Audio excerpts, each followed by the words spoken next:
Bienvenue dans 10 minutes de Jacob Fossi pour comprendre l'actualité camerounaise. Aujourd'hui, le sujet de la vidéo est Paul-Éric Kingé, idiot utile du régime avec point d'interrogation. En effet, ces derniers mois, nous assistons à des sorties régulières et intempestives de Paul-Éric Kingé, notamment pour critiquer son ancien allié politique et idéologique, le professeur Maurice Kamto. Tout d'abord, il est important de revenir sur le personnage. Qui est donc Paul-Éric Kingé? PEK, comme on le surnomme, est un ancien politicien, membre du RDPC, qui accède à la mairie de Djambé-Pendja en juillet 2007. Il se heurte rapidement à la corruption qui mine le Cameroun en s'opposant à des multinationales étrangères qui, depuis plusieurs années, ne payent pas d'impôts à sa commune.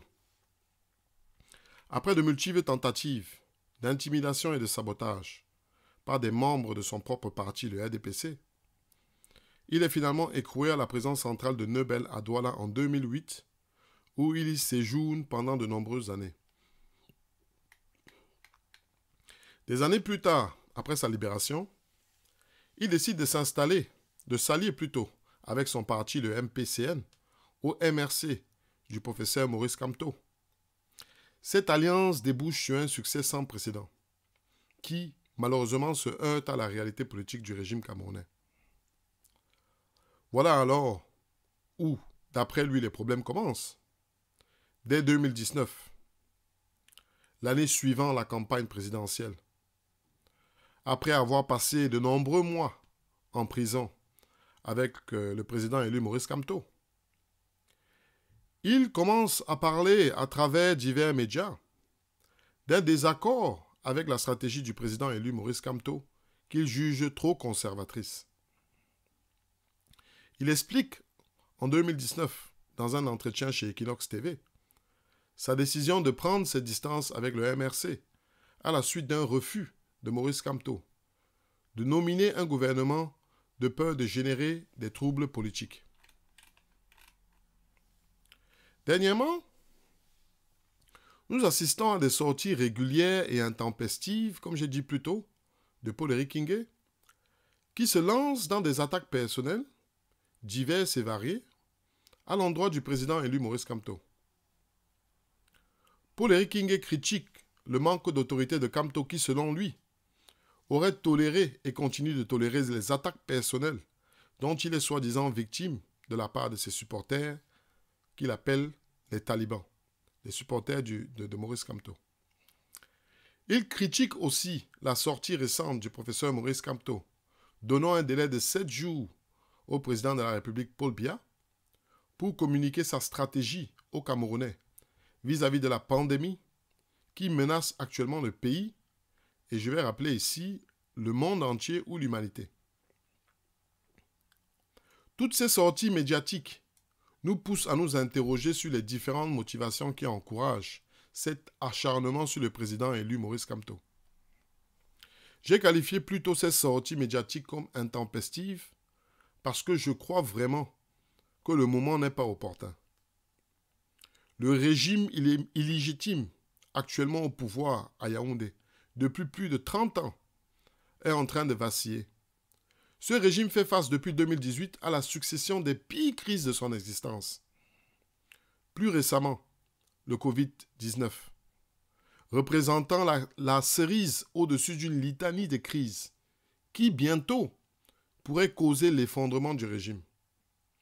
Car si l'incompétence jusqu'à présent de ce régime criminel n'avait tué que des milliers de personnes, notamment dans la crise du Nord-Ouest-Sud-Ouest et tous les massacres que l'on connaît, ou pour réprimer massivement les révoltes populaires, comme la crise de la faim en 2008.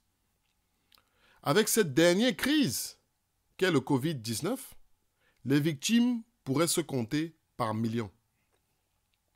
En effet, si à travers une bonne propagande, on pouvait cacher les incompétences du régime face aux crises précédentes, notamment avec l'outil médiatique que représente la CRTV, aujourd'hui, avec le Covid-19, une crise mondiale et universelle, où les médias du monde entier prêtent attention particulière sur l'approche des différents États, et notamment sur l'Afrique, toute dissimulation devient alors difficile. Paul-Éric Ngué s'est allié au professeur Maurice Kamto en 2018 pour la même raison que des millions de Camerounais supportent le MRC. Parce qu'il croyait à son programme et à son idéal politique qu'il partageait. Je tiens à souligner ici que rien n'a changé sur la ligne idéologique de Maurice Kamto. Quelles sont donc les raisons aujourd'hui de cet acharnement médiatique? Plusieurs hypothèses. D'abord, la déception. La déception de Paul-Éric Ngué face à la situation actuelle de la lutte pour le pouvoir qui prend du temps. Ce qui peut expliquer son impatience vis-à-vis de la stratégie pacifiste du professeur Maurice Kamto, une stratégie qui est à l'opposé de la vision de Paul-Éric Ngué de la conquête du pouvoir. En effet, plusieurs fois, Paul-Éric Ngué a fait l'apologie d'une conquête du pouvoir plus violente, plus agressive, qu'il oppose à celle de Maurice Kamto, dont il qualifie de moumou sur un plateau de télévision. Il a même menacé de prendre le maquis. Je le cite. Cette impatience est très curieuse. Très curieuse, surtout de la part d'un homme politique dont on sait qu'il a donné les meilleures années de sa vie pour défendre ses idéaux. Ce qui m'amène donc à la deuxième hypothèse, l'argent. En effet, quand on observe le parcours de Paul-Éric Ngué, il a grandi dans un milieu modeste, il l'a dit lui-même. Je crois que sa mère était vendeuse. Mais à travers son travail, ses études et sa profession d'avocat, il a peu à peu gravi l'échelon social. Il a même dit, il y a quelques années, qu'il avait eu l'opportunité d'aller en Afrique du Sud, juste après l'apartheid, pour travailler comme cadre bien rémunéré. Donc, bien avant de devenir maire de Djambé Penja, il avait déjà une position sociale très avantageuse par rapport au reste des Camerounais. Malgré cela, il a voulu se lancer en politique pour changer la condition des plus démunis de sa communauté, notamment à Djambé Penja. Il fait donc le choix pragmatique de se lancer en politique à travers le parti au pouvoir, le RDPC. Oui, j'ai bien dit pragmatique, un choix pragmatique, parce que je crois qu'il a très vite compris, surtout à l'époque, fraîchement sorti des années après de la culture du parti unique. Il a compris que seul à travers le parti au pouvoir, il aurait la meilleure possibilité de faire passer ses idées, surtout en fonction du contexte politique de l'époque. D'ailleurs, c'était le cas de nombreux intellectuels à l'époque. C'était la réelle politique de l'époque. Et cette logique s'applique aussi au choix de Maurice Kamto de joindre le parti au pouvoir à l'époque pour servir son pays, dont il s'est distingué, notamment avec la crise de Bakassi. Mais curieusement, aujourd'hui, une des critiques de Paul-Éric Ngué envers le professeur Maurice Kamto est son ancienne allégeance au RDPC, ce qui est très contradictoire, vous en conviendrez. Donc, après avoir été enfermé pendant de nombreuses années, Paul-Éric Ngué, qui avait tout, un statut social, de l'argent, une certaine position de notable dans sa ville, il perd tout. Il perd tout, même son statut social. Il le dit lui-même. Après avoir passé des années enfermé, en sortant, il était criblé de dettes et devait privilégier ses affaires. Ce qui peut, une fois de plus, nous indiquer la raison de son impatience. Voilà pourquoi beaucoup pensent que face à ces difficultés économiques, il était devenu la cible du régime au pouvoir. Particulièrement quand on sait que le pouvoir a été condamné à lui verser la maudite somme de 7 milliards de francs CFA. C'était donc le moment opportun pour Etudji, et là je parle en 2019, de lui faire céder à la corruption, en échange de sa collaboration avec le régime en place. Il serait assuré de récupérer une bonne partie de cet argent et aucun obstacle ne lui serait opposé pour devenir maire de Djambé-Pendja. Parce que même s'il se vante d'avoir été élu démocratiquement à Djambé-Pendja, que c'est lui le maire de Djambé-Pendja, qu'il représente Djambé-Pendja, vous savez, avec la culture électorale au Cameroun, rien n'est jamais assuré. Cette collaboration, donc, pourrait consister à recueillir des informations discréditant le professeur Maurice Kamto et en le poussant à la fraude politique, notamment en fomentant une tentative de coup d'État qui pourrait ternir à sa crédibilité et son soutien international. Je me pose ici la question. Si face au refus de Maurice Kamto de céder à cette tentation, l'impatience de Paul-Éric Kingué est devenue incontrôlable au point de multiplier ses sorties médiatiques, spécialement dans le contexte actuel autour des rumeurs sur la santé du président de la République, lui seul en a la réponse. Personnellement, je pense que Paul-Éric Kingué actuellement n'est pas dans un état stable psychologiquement. Car s'il a bel et bien trahi le professeur Kamto, cela s'est conclu en un échec cuisant face au refus systématique de Kamto de toutes les stratégies illégales proposées par Paul-Éric Kingué. J'espère seulement, que tel un Judas, la honte et la culpabilité ne le pousseront pas au suicide. Car la pire des choses qui puissent arriver aujourd'hui pour Paul-Éric Kingué, c'est l'accession au pouvoir de Kamto. Aujourd'hui, Paul-Éric Kingué a rejoint le club des idiots utiles du régime. Des hommes politiques sans foi ni loi, qui ne privilégient que leurs intérêts personnels. Des hommes contradictoires, qui vendent au peuple leur soi-disant indépendance vis-à-vis du pouvoir, mais qui en fait servent l'intérêt du pouvoir. Des idiots utiles.